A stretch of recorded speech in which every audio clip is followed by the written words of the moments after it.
नमस्कार, welcome to मानसीज YouTube channel. आज पुस्तक ओळख या सदरात मी तुम्हाला ओळख करून देणार आहे एका प्रसिद्ध कवींची।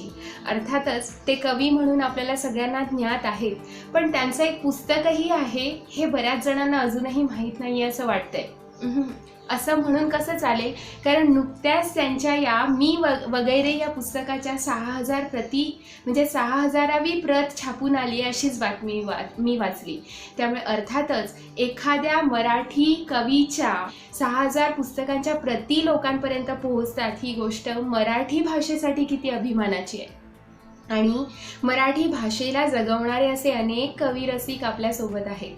त्यापैकीच एक म्हणजे वैभव जोशी।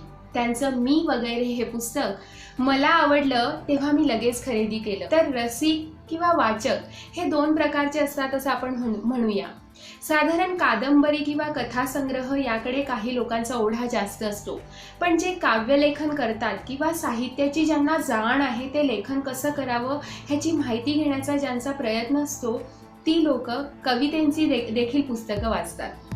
त्यामुळे काव्यसंग्रह संग्रही असणं ही सुद्धा एक वेगळी बाजू आज आपल्याला यातून दिसेल। जी लोक मराठी भाषेचा अभ्यास करताना कवितेला समजून घेताना काव्यसंग्रह सोबत ठेवतात त्यांच्यासाठी हे पुस्तक जवळ असणं खूप गरजेचं आहे। कारण माझ्या मते ह्या पुस्तकाला काही वयच नाहीये। ह्या पुस्तकातील कविता फार जुन्या काळात नेतील किंवा फार येणाऱ्या भविष्यासाठी असतील असं नाही। हे पुस्तक आपण जेव्हा जेव्हा वाचू ना तेव्हा असं वाटेल, अरे च्या, हे माझ्या आयुष्यात घडून गेले, बरं मला का नाही असं लिहिता आलं।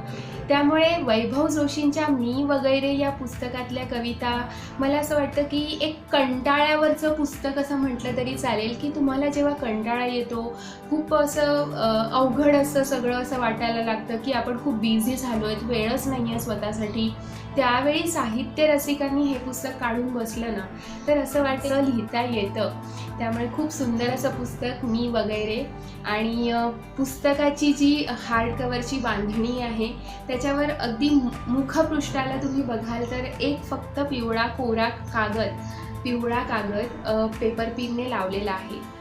तर मला इथेच खूप म्हणजे कौतुकास्पद वाटलं की जनरली जेव्हा आपल्याला पुस्तक प्रकाशित करायचं असतं तेव्हा आपण मुखपृष्ठावर कोणतं चित्र असेल आणि कोणी काढावं ह्यासाठी खूप सर्च करत असतो, पण इथे कवीला फक्त एक कोरं पान पिवळ्या रंगाचं दिसतंय आणि शेवटच्या म्हणजे मलपृष्ठावर एक कविता, एक गझल लिहिलेली आहे सुंदर अशी, खूप सुंदर गझल आहे। तर त्यावरून कळतं की आयुष्य हे कोरं पान आहे आणि हळूहळू ते कसं भरत जातं। तर ते भरलेलं असावं, अगदी शेवटपर्यंत ते भरतो आपण आणि त्यासाठीचीच आपली ही धडपड असते हे आपल्याला ह्या पुस्तकातून दिसतं। पहिलंच पान उघडल्यानंतर असं विचार करणारे वैभव जोशी पाहून त्यांनी लिहिलेल्या त्या 4 ओळी खूप सुंदर आहेत। सर्वत्र असतोस म्हणे असे नास का बाबा, मी फाडून फेकलेल्या एखाद्या कवितेत तर नव्हतास ना। ह्या त्यांच्या 4 ओळी आहेत ना त्या, आणि ब्लॅक पेजमध्ये त्यांचा तो फोटो खूप सुंदर दिसतो ब्लॅक बॅकग्राऊंडला। त्यानंतर ह्या पुस्तकाचं प्रकाशन केलंय रसिक आंतरभारती पुणे संपादक आहेत। तर रसिक आंतरभारती पुणे यांनी 2014 साली पहिली आवृत्ती आणली आहे आणि आता काल परवा त्याची 6000वी आवृत्ती आणि 6000वी प्रत आपल्याला वाचायला मिळणार आहे असं म्हणाले ते, तर कौतुकास्पद। त्यानंतर येतं एक ब्लॅक बॅकग्राऊंडमध्ये खूप साऱ्या शब्दांचा समुद्र असं म्हणूया आपण, कारण माझ्या मते ह्यामध्ये लिहिलेला प्रत्येक एक शब्द स्वतंत्र कविता आहे। इतके सुंदर शब्द ह्या पानावर निवडले आहेत, 2-3 वाचते। एक आहे ऋतुचक्र, त्यानंतर आहे बॅक टू बेसिक्स म्हटलंय, त्यानंतर कबीर आहेत, त्यानंतर झब्बा आहे, त्यानंतर 2 वांझोटे प्रश्न म्हणजे कवितेंची नावं आणि आतमध्ये असलेल्या त्या कविता सगळ्या खूप सुंदर वाटतं। एकूण 80 ते मला वाटतं 85 ते 90 कवितांचा हा प्रवास आहे पुस्तक वाचणं म्हणजे, आणि प्रत्येक कविता आपल्याला आपल्या स्वतःच्या लाईफशी रिलेट होणारी वाटते।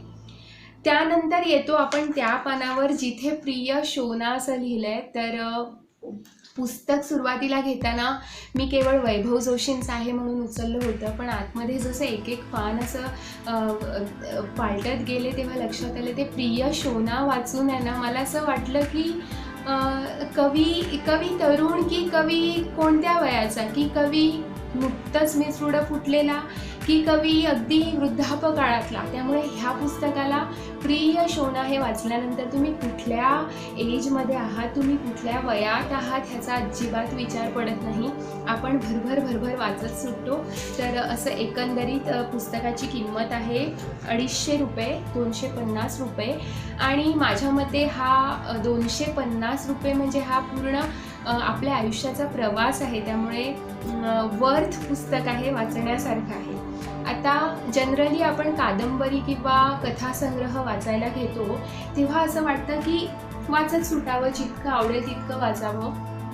पण कवितेची पुस्तकं वाचताना, स्पेशली तुम्हाला जे कवी आवडतात त्या कवींची पुस्तकं वाचताना असं होतं की आपण नाही का एखादी कविता वाचली आणि आपण तिथेच थांबून राहतो, विचार करतो की का बरं कवींना असं वाटलं असेल. तर तो सगळा भाग आपल्याला ह्या पुस्तकात वाचायला मिळतो. आपण इर्शाद या कार्यक्रमात त्यांना बऱ्याच वेळा पाहतो.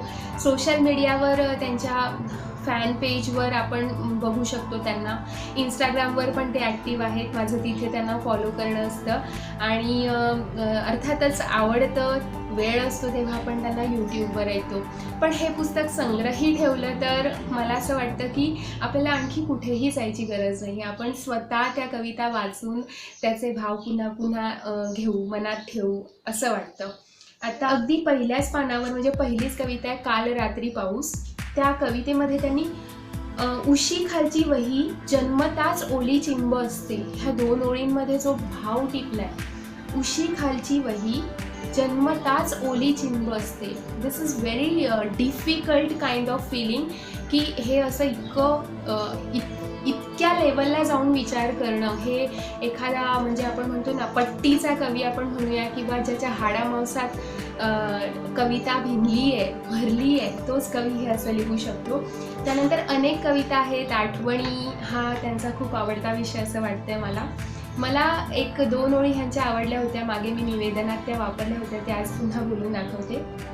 तुला भेटून कळते काय असते चांदणे, तुला भेटून कळते काय असते चांदणे, कसे कायम कुण्या देहात वसते चांदणे, तसे रात्री नभी लाखो दिवे मी पाहतो, तसे रात्री नभी लाखो दिवे मी पाहतो, तुझ्या इतके कधीही लख नसते चांदणे, तुझ्या इतके कधीही लख नसते चांदणे.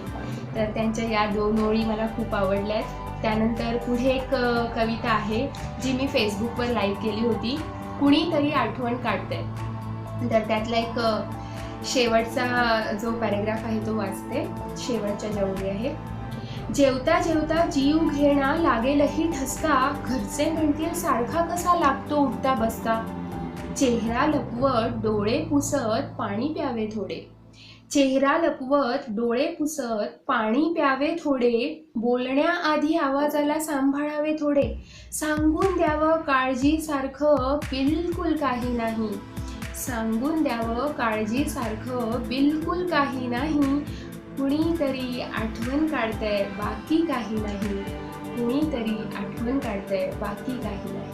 ही एक कविता खूप विशेष. त्यात अजून एक आईशीच रिलेट करणाऱ्या अजूनही अधूनमधून ही कविता आहे. त्यामधल्या 4 ओळी आहेत. अजूनही अधूनमधून जात असतो गावी, अजूनही हात पसरून उभी असते आई, अधल्या मधल्या अडथळ्यांची जाणीव होत नाही, हृदय सोडून दुसरीकडे रक्त जात नाही, हृदय सोडून दुसरीकडे रक्त जात नाही. अजून तरी ही शेवटची ओळ की हृदय सोडून दुसरीकडे रक्त जात नाही, ही हृदय आणि रक्ताची जी प्रतिमा आहे ना, प्रतिम म्हणजे दिल जीतली या वैभव सर. आणि असं लेखन आपल्याला पूर्ण पुस्तकात वाचायला मिळतं.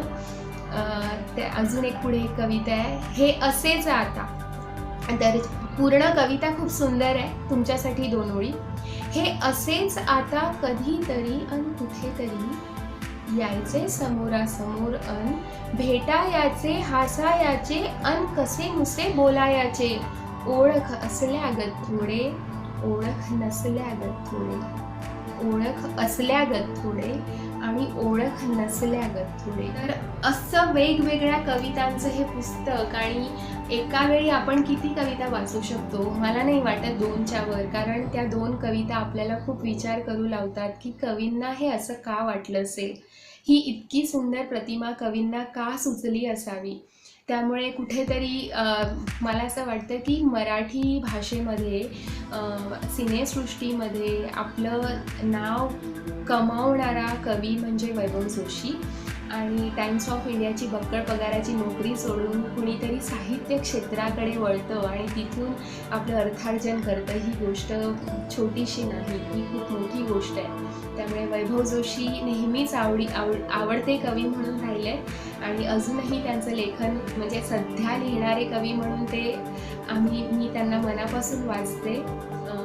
ते लिहत राहतात आणि आम्ही त्यांना वाचत राहतो, असं माझ्यासारखे हजारो रसिक आहेत. पुस्तक संपता संपता त्यांचा झप्पा घातलेला हा जो फोटो आहे, हा मला असं वाटतं की माझ्या फेसबुक प्रोफाईलवर मी कवर पेज म्हणून पण ठेवला होता.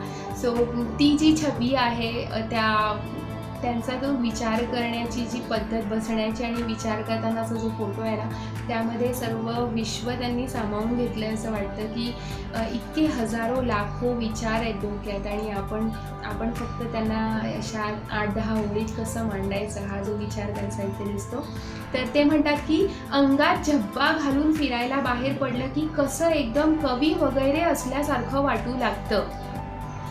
तर कुठेतरी आजचे कवी नाही हो झब्बा घालत, पण स्टील ती फिलिंग आहे की असू द्या ना, मग झब्बा घातला तरी कवी तरी वाटू, आणि कवी वाटण्यासाठी झब्बा घातला तर कुठे चुकलं. त्यामुळे ते असं खूप सुंदर, ती कविता पूर्ण सुंदर आहे.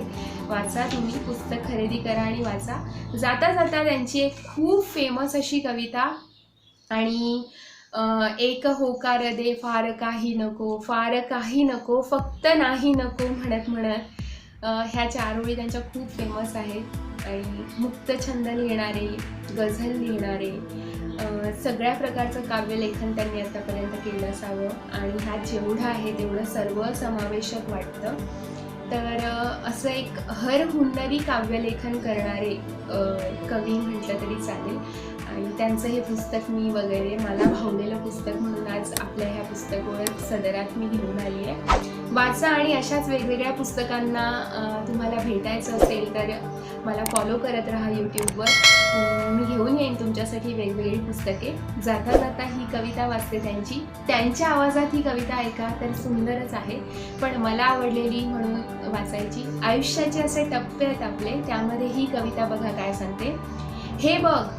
हे बघ असा कॅनव्हास घे, हिरव्या हिरव्या रेघा मार, हेच आपले दरी डोंगर, गडद कर हिरवळ पांघर, आडवे तिडवे गोल काढ, त्यांनाच आपले ढग म्हण, आठवणींनी काळं कर, त्यांना आतलं मळग म्हण, थोडं काळं थोडं निळं, ज्याचं त्याचं त्याला दिलं, आभाळ डोंगर ढग झालं, पाणी सुद्धा दाटून आलं, हाय काय नाही काय.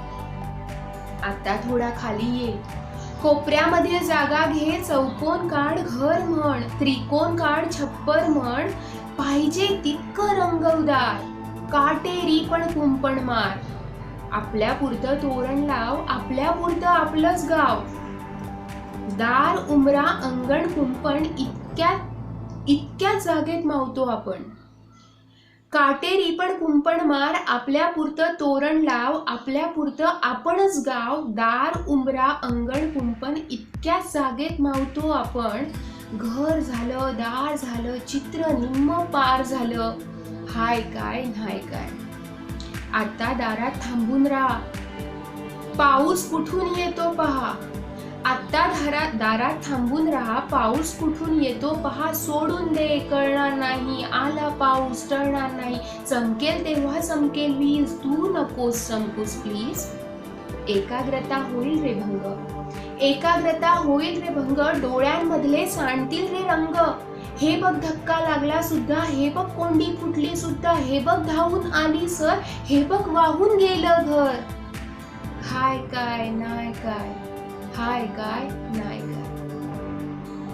अशाच वेगवेगळ्या कवी आणि लेखकांची ओळख तुम्हाला पुस्तक सदरात होईल, पुस्तक ओळख ह्या सदरात.